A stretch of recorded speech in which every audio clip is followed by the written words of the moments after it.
Bonsoir à tous, merci pour vos chaleureux applaudissements. À vrai dire, quand on m'a dit que je devais intervenir à TEDx, j'étais très content. J'avais de la joie au cœur, j'étais fier, je me disais, oui, il fallait le faire.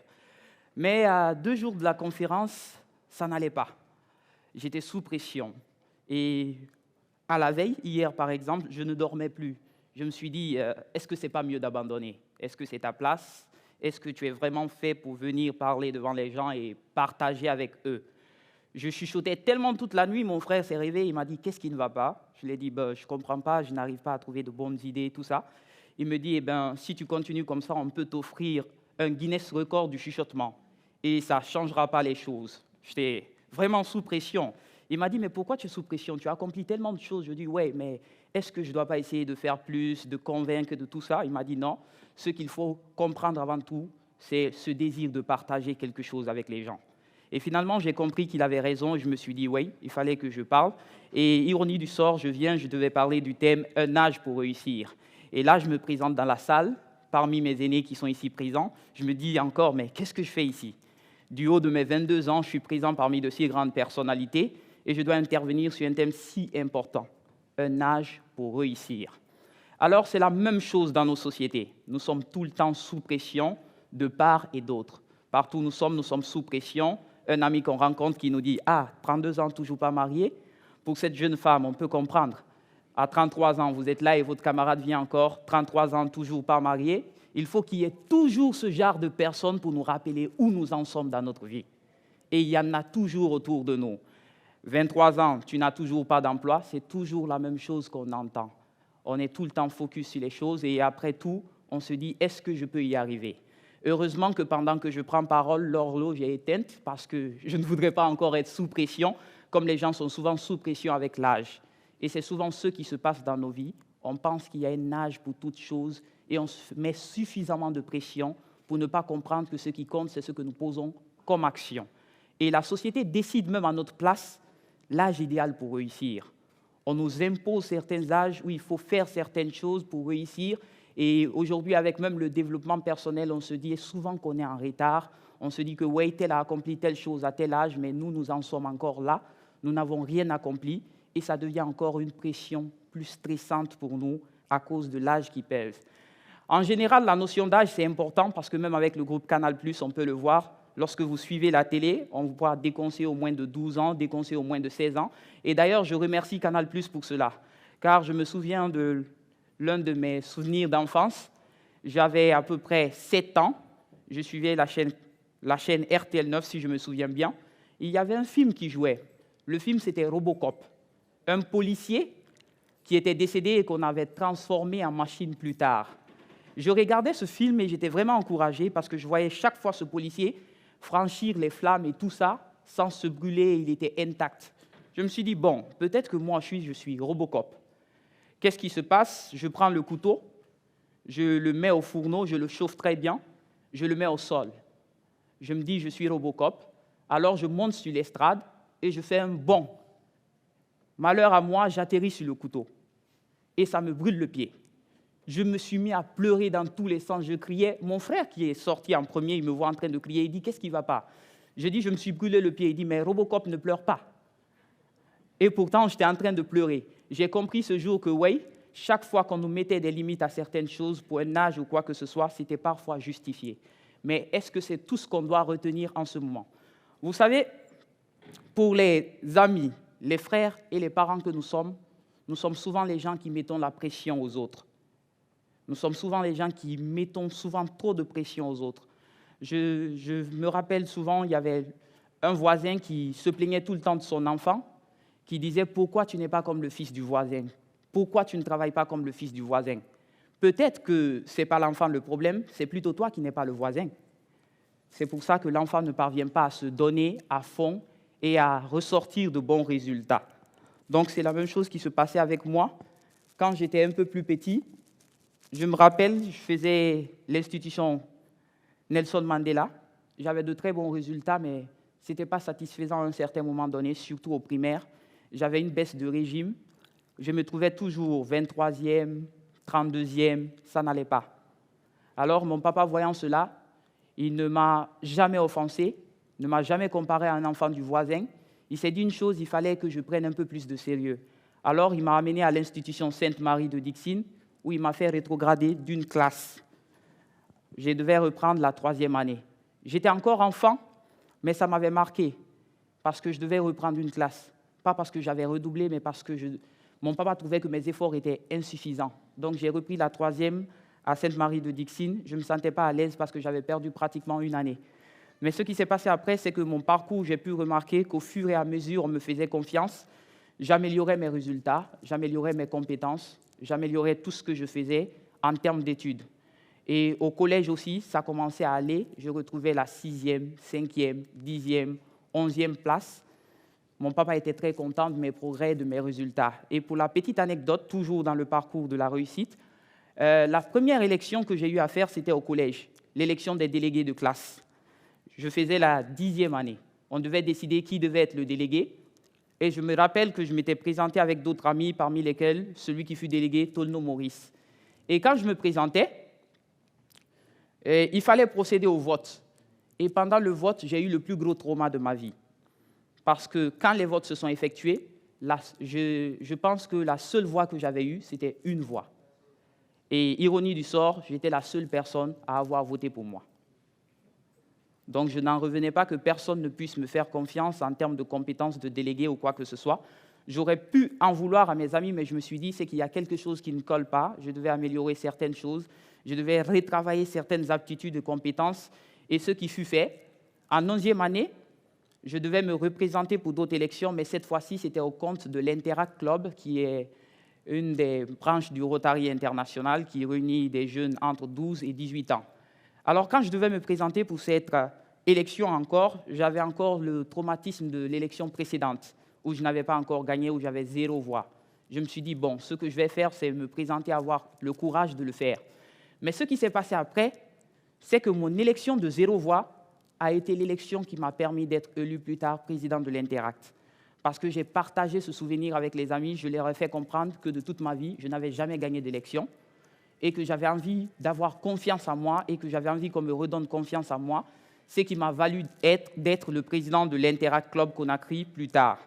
Et après l'Interact, j'ai dirigé l'Interact avec brio et mes résultats ont commencé à s'améliorer. 11e, j'étais toujours 2e, 12e, je panachais entre la 2e et la 1re place. Terminale, c'était la 1re place aussi et la 2e place. J'avais commencé à avoir de bons résultats. De plus en plus, j'étais dans le tableau d'honneur. J'étais toujours au milieu des grands et j'étais toujours en train de faire des présentations, des prestations en public et ça allait de mieux en mieux. Je m'améliorais en termes de compétences et plus tard, j'ai fait le bac. Et au bac, j'ambitionnais d'être le premier de la République, pourquoi pas le 3e, pour pouvoir avoir enfin une bourse qui allait me permettre d'étudier au moins au Maroc. Mais là-bas aussi, j'ai été 51e et j'ai été orienté à l'Université Générale Lansana Conté de Sonfonia, en Guinée ici. J'ai voulu baisser les bras, j'ai voulu abandonner. Je me suis dit, bon, pourquoi je ne suis pas allé au Maroc étudier, pourquoi je ne suis pas allé de l'autre côté? Je suis encore en Guinée pour apprendre avec toutes mes compétences et mon talent. Mais ce fut à Sonfonia que j'ai eu les plus belles expériences de ma vie. En 2017, en licence 1, j'ai été prix éloquence à l'Université de Sonfonia. Et j'aimerais que vous m'applaudissiez pour cela. Donc, j'ai été prix éloquence et je faisais la première année. Il fallait se présenter avec des étudiants qui faisaient la L3, des étudiants qui avaient déjà presque fini, qui avaient un parcours très brillant, et j'étais encore le plus jeune parmi ces étudiants.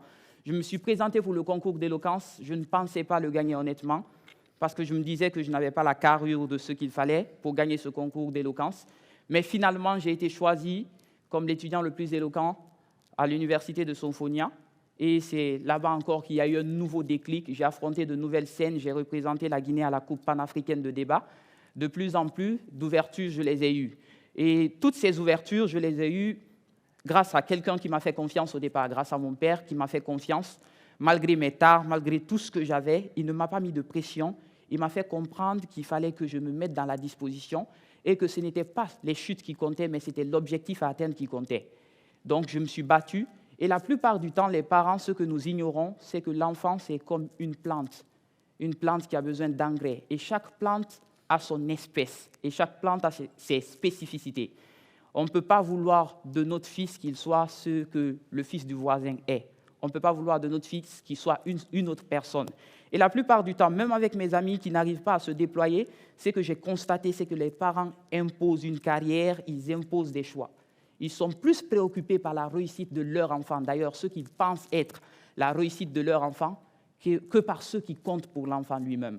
On n'a plus le temps de regarder à ce que l'enfant représente, mais on regarde toujours à ce qu'il y a autour, à la comparaison, et finalement, ça détruit l'estime de l'enfant. Et pour cela, il faut comprendre que ces enfants que nous sommes des plantes qu'on doit arroser, et chaque plante a son espèce et produit en son temps et en sa saison.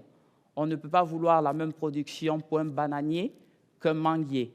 Donc, il faut apprendre à donner du temps aux enfants de s'adapter, à poursuivre leur but et surtout à les faire confiance, peu importe ce qu'ils entreprennent. Vous savez, il est bien possible de recadrer son enfant. On n'a pas toujours besoin d'imposer un choix à son enfant.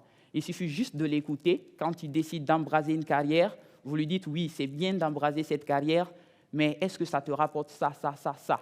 Et mettre l'enfant devant les faits accomplis, ça devient un peu compliqué parce que nous décidons souvent à la place des gens ce que ça devrait être leur réussite. Et c'est souvent pour ça que les gens n'arrivent pas à se déployer, peu importe leur âge. Et même pour les personnes âgées, on arrive souvent à blâmer des gens parce qu'ils n'ont pas réussi telle ou telle chose à un certain âge.